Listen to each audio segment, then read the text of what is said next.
galing sa COA na puro certified true copy ito, Neil.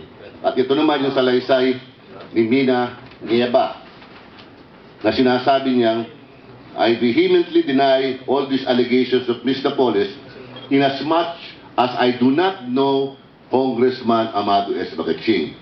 At nakalagay din dito, I did not receive any money or its equivalent in any form for my father. Dahil yung tatay nito, si ex-Congressman Bansay Nieva, ay sinama din ni Janet Lim Napoles. At ang ahente rin daw, yung anak. So, natanggi niya yan. So, ito po papatunay na talagang ako ay kanilang biniktima. As to bakit lumabas ngayon sa dyaryo, hindi ko rin maintindihan din eh. Wait, ano yan, di ba inimbestigahan ng NBI at saka ng COA?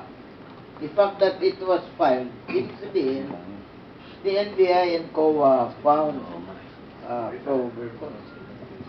Hindi pwede kasi September last year, nag-file na ako sa NBI eh. Pakicheck nga ninyo itong signature na hindi nga sa TRC galing at yung signature ko. Nagpa-signature authentication na ako. Pero at that time last year, ang hawak ko lang ay forged signatures. Wala ako nito mga papelos dito. I only got these documents late November. Eh, ganyan po kataas ang dokumento kinuha ko sa COA. At pasirok sa call ng files ko. Kasi hindi ko nga alam paano nangyayari ito. At doon ko lang nakita lahat ito. Especially kay Atty. Figura na tinatanggi niya na huwag niyong i-process ang application ng masaganang ani dahil yan ay non-compliant. Ito po ang note ni Atty. Figura, Group Manager ng PRC.